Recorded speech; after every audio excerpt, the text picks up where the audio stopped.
Biomolecule का chapter शुरू कर देते हैं। इसमें पहले हम कार्बोहाइड्रेट्स डिस्कस करेंगे और कुछ फैंसी से क्वेश्चन जो कभी कभी एक नंबर में आ जाते हैं इसमें। जैसे हनी शुगर किसके कहते हैं, तो हनी शुगर में फ्रक्टोज होता है जी, है ना। फ्रक्टोज को हनी शुगर कहते हैं। माल्टोज क्या होता है, माल्टोज में फ्रक्टोज प्लस ग्लूकोज ये दोनों होते हैं ना। तो माल्ट शुगर माल्टोज को कहते हैं और माल्टोज में फ्रक्टोज और ग्लूकोज का कॉम्बिनेशन होता है। फ्रूट शुगर किसे बोलते हैं, ये भी फ्रक्टोज को बोलते हैं, ठीक है ना। फ्रूट शुगर फ्रक्टोज को बोलते हैं। टेबल शुगर सुक्रोज को बोलते हैं, चीनी सुक्रोज। एनिमल शुगर ग्लाइकोजन को बोलते हैं, ग्लाइकोजन। ब्लड शुगर तो ग्लूकोज को बोलते हैं, ठीक है। और प्लांट का शुगर, प्लांट में क्या होता है, सेलुलोज की फॉर्म में उसकी सेल मेम्ब्रेन में होता है कार्बोहाइड्रेट। मिल्क में क्या है, लैक्टोज को बोलते हैं, लैक्टोज को बोलते हैं। और लैक्टोज के बारे में क्वेश्चन पूछ लेते हैं। ये कॉम्बिनेशन है ग्लूकोज प्लस गैलेक्टोज का ये कॉम्बिनेशन है, ये पता चल गया। सुक्रोज क्या है, ये केवल ग्लूकोज, इसमें दो मॉलिक्यूल ग्लूकोज के रहते हैं, ठीक है जी। माल्टोज में जैसे अभी हमने बताया, माल्टोज में क्या होता है, नहीं सुक्रोज में क्या होता है, एक ग्लूकोज और एक फ्रक्टोज होता है, ये थोड़ा ध्यान रखना पड़ेगा आपको इसमें। तो इसके बाद हम कार्बोहाइड्रेट्स में आ जाते हैं। कार्बोहाइड्रेट्स मतलब कार्बन के हाइड्रेट, ठीक है ना। तो ये CnH2O की पावर n, ये इसका जनरल फार्मूला ऐसा होता है, ऐसा पाया गया था, ठीक है ना। जैसे C6H12O6 ये किसका, ग्लूकोज का फार्मूला है। तो आप ये देख सकते हैं कि इससे कॉम्बिनेशन मैच कर रहा है। अब इसके तीन मॉलिक्यूल्स हैं, इसको देखो। एक तो हो गया ग्लिसरॉल, तो यहाँ पे तो हमने क्या लिख दिया, CHO एल्डिहाइड है और CH2OH, यहाँ पे एक OH और एक H लिख दिया हमने। तो ये ग्लिसरॉल का स्ट्रक्चर बन गया। अब ग्लिसरॉल के स्ट्रक्चर में आप देखिए, ये एक कार्बन है, इसके चारों वैलेंसीज अलग अलग है, इसलिए इसको स्टार बनाते हैं और बोलते हैं एसिमेट्रिक कार्बन। तो आप देखो कार्बोहाइड्रेट जो होते हैं वो कैसे होते हैं, एसिमेट्रिक होते हैं। उनमें एसिमेट्रिक कार्बन एटम जरूर होता है, कम से कम एक तो जरूर होता है, ठीक है। अगली बात समझो, इसमें इस वाले को तो छोड़ दो, मगर ये जो दूसरे नंबर का कार्बन है, यहाँ से देखो अगर, तो ये वाला कार्बन में OH जो है ये राइट हैंड साइड में है, राइट हैंड साइड में। और राइट होने के कारण इसका नाम दिया जाता है D। क्या नाम दिया जाता है इसका, D। तो ये हो गया डी ग्लिसरॉल, ठीक है ना। तो जितने भी नेचुरली अकरिंग कार्बोहाइड्रेट्स हैं वो D ही होंगे। तो ऑल नेचुरली अकरिंग जो होंगे कार्बोहाइड्रेट्स वो कैसे होंगे, डी होंगे, डी फॉर्म में होंगे। जैसे ग्लूकॉन डी, ये ग्लूकोज डी के नाम से, ठीक है ना। अब इसके बाद इरिथ्रोज और राइबोज ये भी पूछे जाने वाले हैं।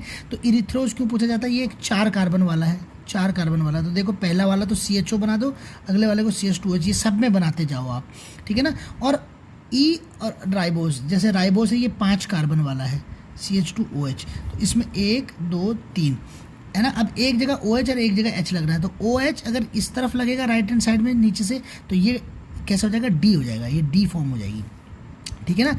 अब इरिथ्रोज में OH और OH दोनों सेम है, सेम तरफ है, इसमें भी दोनों सेम, तीनों सेम तरफ है। तो इसलिए इरिथ्रोज और राइबोज का कभी कभी पूछ लिया जाता है।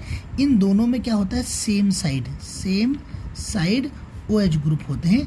तो आप इसको निमोनिक के से ER सेम के नाम से मैं याद रखता हूँ, आप लोग भी रख सकते हैं ER सेम। अब आ जाता है रिड्यूसिंग शुगर और नॉन रिड्यूसिंग शुगर। तो जो ऐसे शुगर मतलब कार्बोहाइड्रेट्स ऐसे जिनको कि ऐसे कार्बोहाइड्रेट्स जिनको कि टॉलेन फेलिंग रिएजेंट के साथ रिएक्शन करने पर क्या होता है, टेस्ट मिलता है, ठीक है ना। टेस्ट कैसा टेस्ट मिलता है, मतलब एक रिड्यूसिंग टेस्ट होता है। आपको पता है कि टॉलेंस के साथ रिएक्शन करके कार्बोहाइड्रेट्स सिल्वर मिरर बनाते हैं, सिल्वर मिरर, और फेलिंग सॉल्यूशंस के साथ रिएक्शन करके ब्रिक रेड कलर की सॉल्यूशन बनाते हैं। तो ये दोनों टेस्ट अगर कोई कार्बोहाइड्रेट दे रहा है तो उसको रिड्यूसिंग शुगर कहते हैं, और जो ये टेस्ट नहीं देते, नॉट रिस्पॉन्डिंग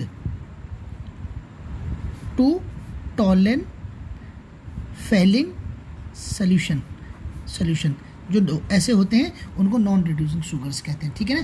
अब इसका क्या कारण है ये शायद हम आगे डिस्कस कर लेंगे, पर यूँ समझ लो कि जितने भी पॉलीसैकेराइड्स होते हैं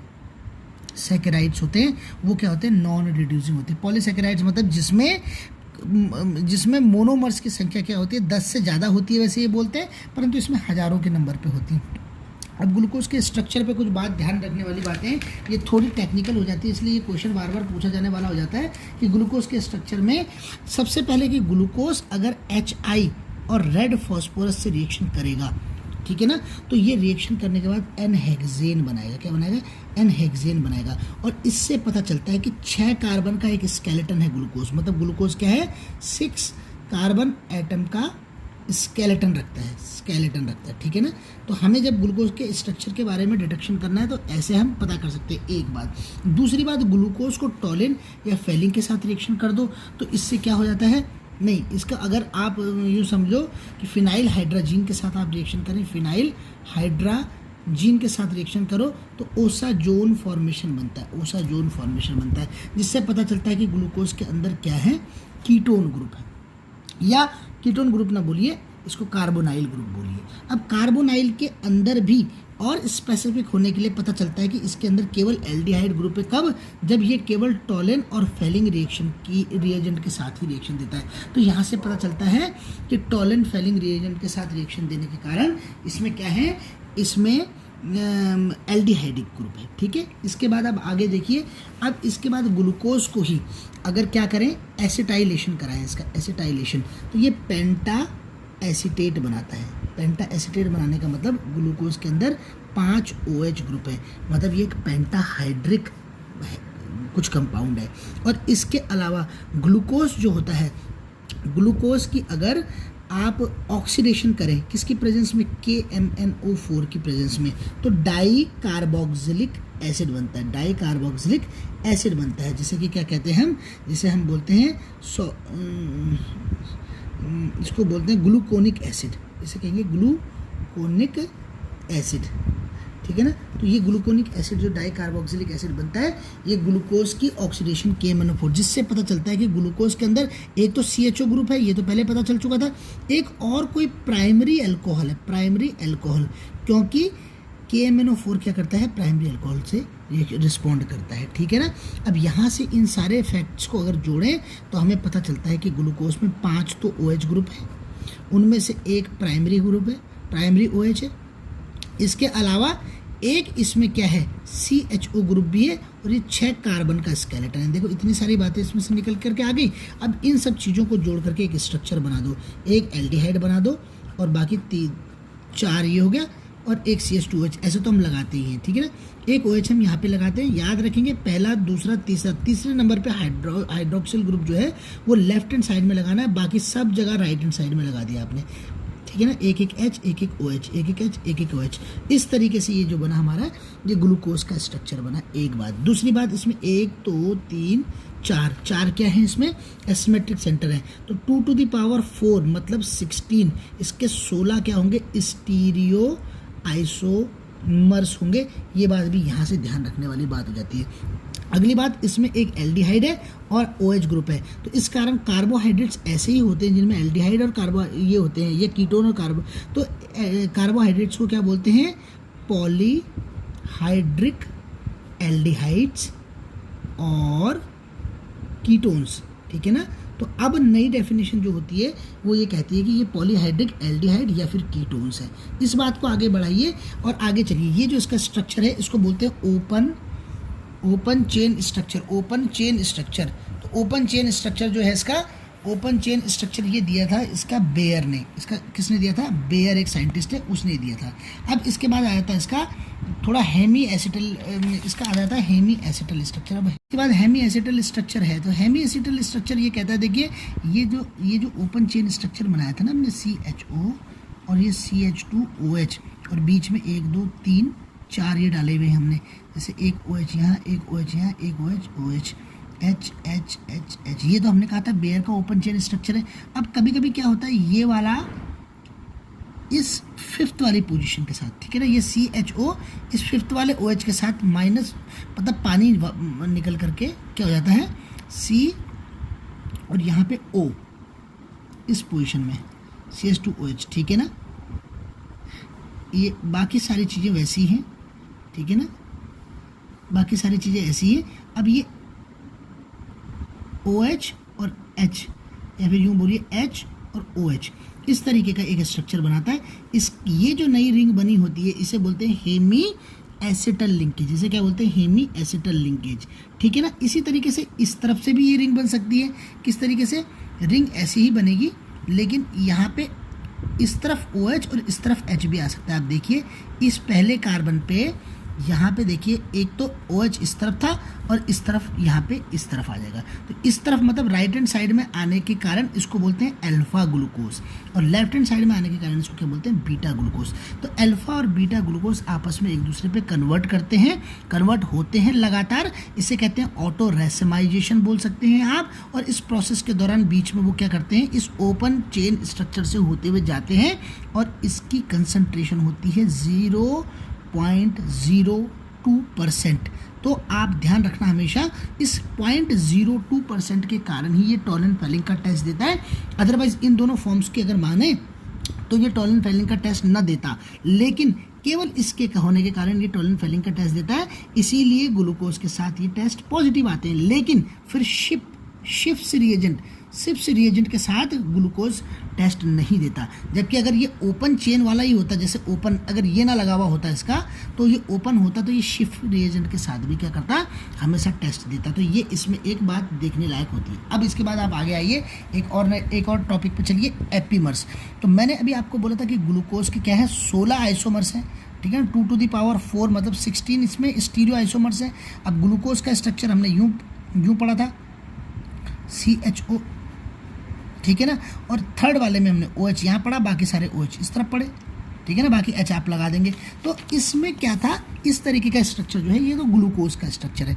अब आप इसमें CHO वाले स्ट्रक्चर में एक अंतर करिए, इसको तो इधर ही रहने दीजिए, एक अंतर कीजिए, ये सेकंड वाला OH जो है इधर ले आइए और बाकी सारा स्ट्रक्चर ऐसे ही रहने दीजिए, ठीक है, ग्लूकोज की तरह। और एक और अंतर कीजिए इसमें, आप इस बार क्या करेंगे, सेकंड वाले को उसकी जगह ही रहने देंगे, थर्ड वाले को उसकी जगह ही रहने देंगे, मगर फोर्थ वाले को जो यहाँ पे था उसकी जगह उल्टा कर देंगे उसको, बस फोर्थ वाली पोजीशन में। तो यहाँ पे देखो आप, इन दोनों का कनेक्शन क्या है, यहाँ पे तो 1 और 4 का कनेक्शन है, यहाँ पे केवल क्या है, यहाँ पे फोर्थ पोजीशन में कनेक्शन है, और यहाँ पे पोजीशन क्या, कौन सा अंतर है, सेकंड वाली पोजीशन। तो जब सेकंड कार्बन के अलोंग इसमें चेंज आया, तो ये जो पहले ग्लूकोज था इससे क्या बन गया, इससे बन गया ये मैनोज, एक नया मेंबर बन गया मैनोज। जबकि अगर फोर्थ पोजीशन में आया तो ग्लूकोज से गैलेक्टोज बन गया, ठीक है ना। ये केवल एक कार्बन की ज्योमेट्री में, कॉन्फ़िगरेशन में अंतर आने के कारण ये कंपाउंड अलग अलग बन गए हैं। इसलिए इन दोनों कंपाउंड्स को, जिसमें केवल एक कार्बन में अंतर आने के कारण जो अंतर आया है, उनको आपस में एक दूसरे के एपीमर कहते हैं। तो अगर ग्लूकोज का 4 एपीमर पूछेंगे तो आप बोलेंगे गैलेक्टोज, और अगर 2 वाला एपीमर पूछेंगे तो आप क्या बोलेंगे, ग्लूकोज का 2 वाला एपीमर है मैनोज। ये ध्यान रखना है आपने, एपीमर का क्वेश्चन लगभग आ ही जाता है। इसके बाद एक और छोटी सी बात इसमें ध्यान रखने वाली, ग्लूकोज कार्बोहाइड्रेट्स के लिए टेस्ट। तो कार्बोहाइड्रेट्स के लिए मैंने आपको बताया कि टॉलन फेलिंग टेस्ट तो केवल एल्डिहाइड ग्रुप के टेस्ट होते हैं, लेकिन कार्बोहाइड्रेट 2 स्पेशल टेस्ट देते हैं। अगर आपके पास कार्बोहाइड्रेट्स या फिर सैकेराइड्स हैं या ये हैं, तो 2 टेस्ट आपने इसके करके देखने हैं।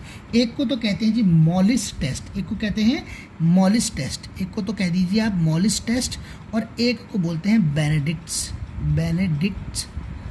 टेस्ट, ठीक है ना, बेनेडिक्ट टेस्ट में क्या होगा, बेनेडिक्ट सोल्यूशन यूज़ करेंगे, मॉलिस टेस्ट में मॉलिस सोल्यूशन यूज़ करेंगे, मॉलिस रिएजेंट यूज़ करेंगे। तो बेनेडिक्ट जो रिएजेंट होता है, ये होता है जी सोडियम, पोटेशियम और सिट्रेट, क्या, sodium potassium citrate plus copper sulphate, इसका सोल्यूशन होता है, ठीक है ना। और मॉलिस रिएजेंट क्या होता है, मॉलिस रिएजेंट में हमारे पास होता है, मॉलिस रिएजेंट जो है हमारा बना हुआ होता है अल्फा नेफ्थॉल इन अल्कोहल प्लस इसके साथ कंसनट्रेटेड H2SO4, इस कॉम्बिनेशन को मॉलिस रिएजेंट कहते हैं।